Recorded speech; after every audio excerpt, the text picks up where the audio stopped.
it's MK and I am back with another Color Craze combination for you guys today. Here is the combination that I will be playing with or thereabouts. I'm also playing along with Christy's Beautiful Life, and today's sketch was brought to us by Nikki Rowland.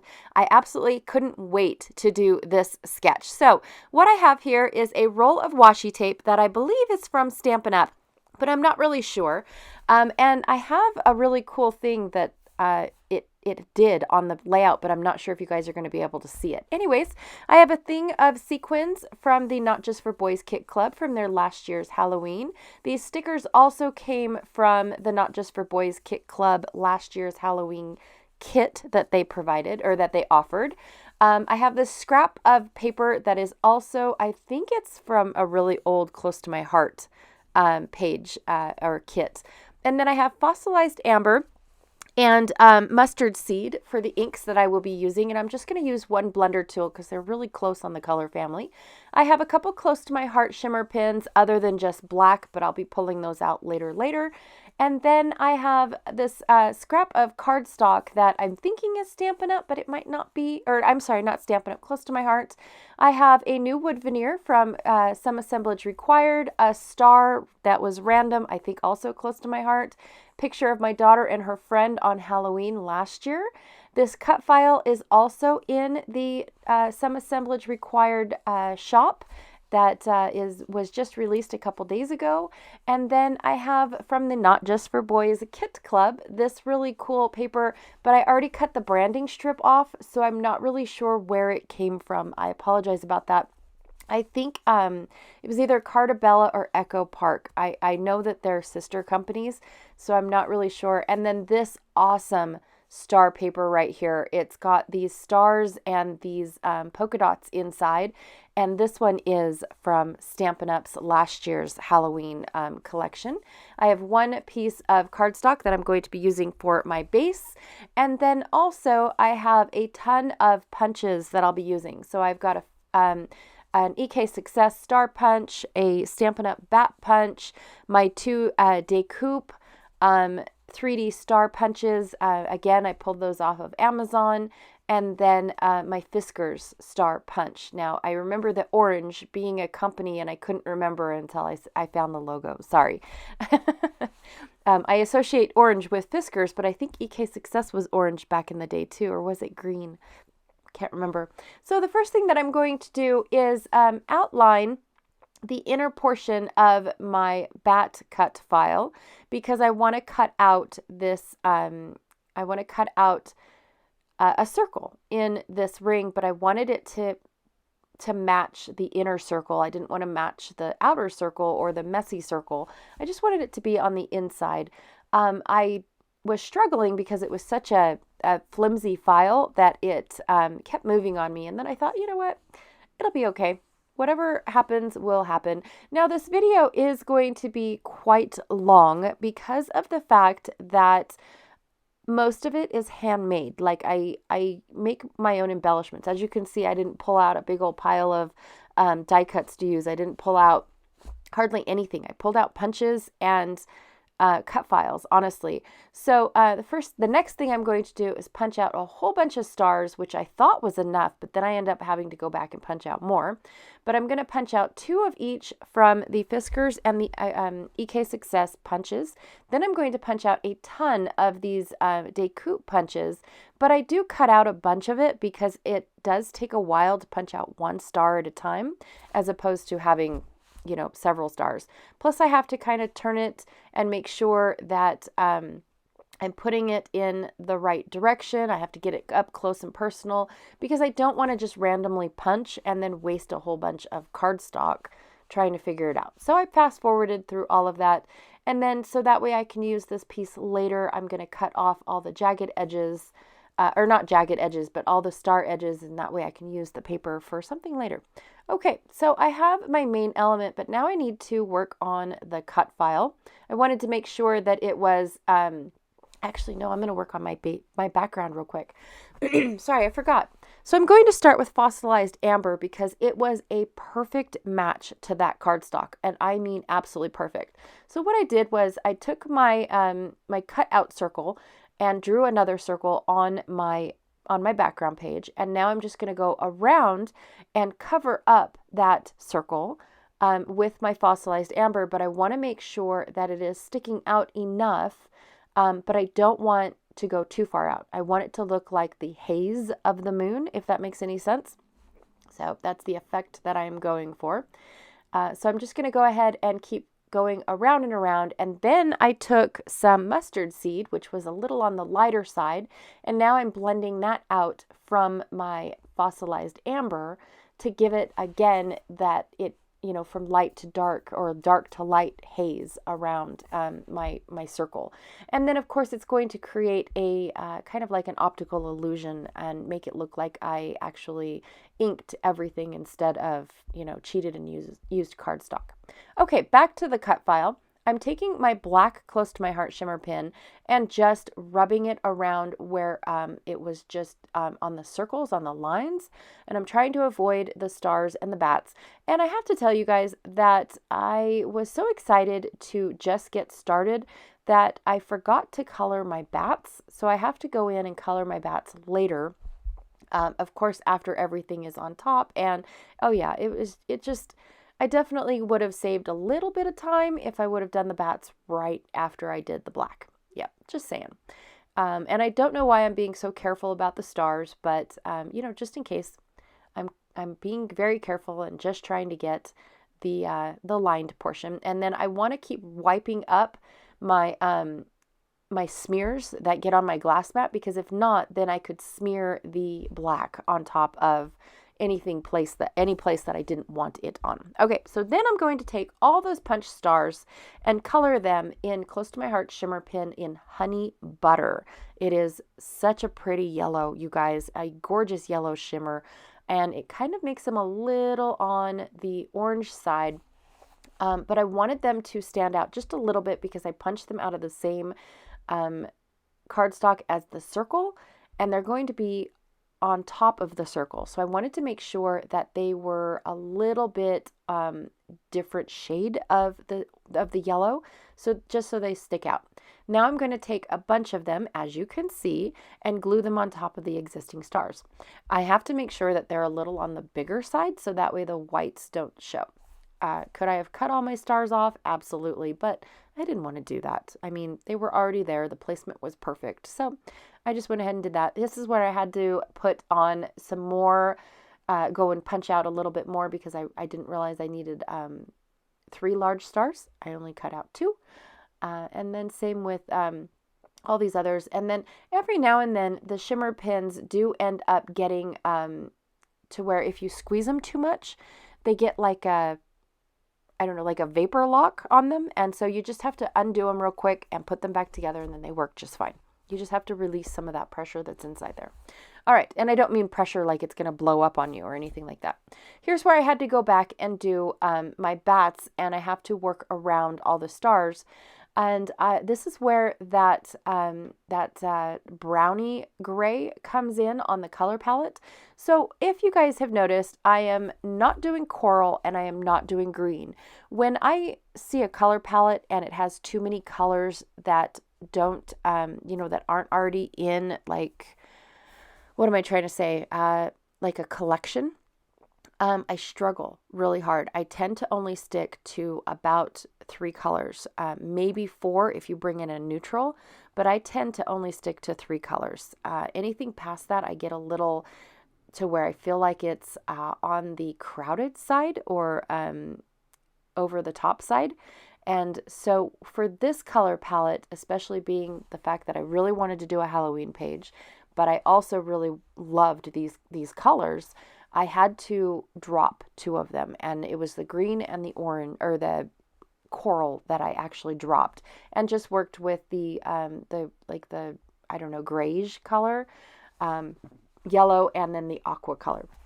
And so I really like how it turned out. I really liked working with these colors, even though I did bring in a little bit of orange. I guess that could pass off as my coral. So here's where that optical illusion comes into play, where I put my my cardstock on top of the messy inking. Now, could I have definitely done that whole thing in ink? probably, but it wouldn't have looked as smooth as the cardstock did. And then where the optical illusion comes into play is where you put the cut file on top, and then it looks like the ink fades back into the cardstock, and it's seamless. I think it's pretty cool. Anyways, tooting my own horn. So anywho, I do have some, I don't know where I was going with that. I just really wanted to make this a pretty simple, easy, quick layout, even though most of it is not quick because I am doing all of my own embellishments and things. It does take a little bit longer to do things like that. But I did want to just rip out my paper instead of cut them, so that way I could give it a little bit of texture, because the paper, the layout is pretty flat. If I do say so myself, there's not a whole lot of lump and bump on this. It is definitely really, really flat. Now, you guys can't see the washi tape like I can. As I mentioned before, when I laid this down, I don't know if it faded because it's nowhere near the sunlight at all, but it goes from light to dark on the colors when I rolled it out. So it has that in-out effect, and it's actually a really cool yellow on there. I don't know. I really liked it. I was really stoked that it did that, but I just didn't know if you guys could see it or not. Maybe in the close-ups, maybe when I hold it up closer, I'm not really sure. But I was really excited that it did that. I also decided to put it on both sides. Now, in the sketch, you see that she only has the 3 strips, and to me, it didn't seem like that was working for me. So my 3rd strip ended up being the exact same, so that way it looks like my green strip is on top of the other 2, even though they're, jagged edged. And then of course I put the washi tape on both sides just to bring in a little bit more of that bluey color, that aqua color. And then I'm going to tuck my photo in. I did mat it on that grayish print that I had from earlier. I just trimmed my photo down so it matched perfectly. No scraps. I love it. And then I'm going to go ahead and just glue down bits and pieces and make sure that my my cut file is right where it needs to be around that that cut orange or yellow circle. I keep wanting to say orange. It's not orange. So that way it, like I said, it helps finish off that optical illusion of the haze. I love this effect, you guys. I had so much fun making this. I really did. All right, so on to, oh my gosh, like I said, it's time consuming making your own stuff. So this is the new wood veneer from Some Assemblage Required, and it is actually wood instead of the MDF that used to be in the store. And what's really cool about this is it is half the thickness of the MDF. It is truly wood grain. So when you color it, especially with markers like this, if you're trying to be precise, it will start to bleed into the grain. But also, I wanted to share with you guys that it is adhesive backed. So all you have to do is peel the adhesive off the back, and you don't have to use glue, hold the wood down, anything like that. It comes adhesive backed. So just wanted to share that with you guys. And now I'm going to go ahead and put this layout together based off of the sketch. And I'm putting the tree and all of my little stickers and things down where she's got a whole bunch of journaling. I don't have a lot of journaling, especially on just this one page. I do have 3 other Halloween layouts that I planned on doing for this year. But this is just my daughter and her friend right before they went out to, across the street to the trunk or treat that is across the street. And it is such a huge event, you guys. I can't tell you how big this event is. It takes hours to stand in line and wait your turn to walk through and go and get into the park that is across the street. And there's so many cars parked in there, and they're all decorated, each their own. Like you've got a little, haunted house on this car. You've got a 50s diner on that car. You've got I mean, some people put up a little sidewalk to where you walk farther down into the car and it's the yellow brick road.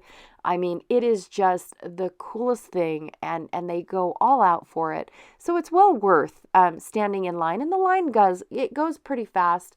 But the reason why it goes pretty, is so long is because Spring Creek and Elko do it on 2 different nights. So you've got an event in Elko one night and this event in Spring Creek the next night. So you've got 2 towns coming to one event, and then the next night we'll all go into Elko and do that event. So it's like a whole weekend of Halloween. It is so cool, you guys. I love it so much. I love Halloween.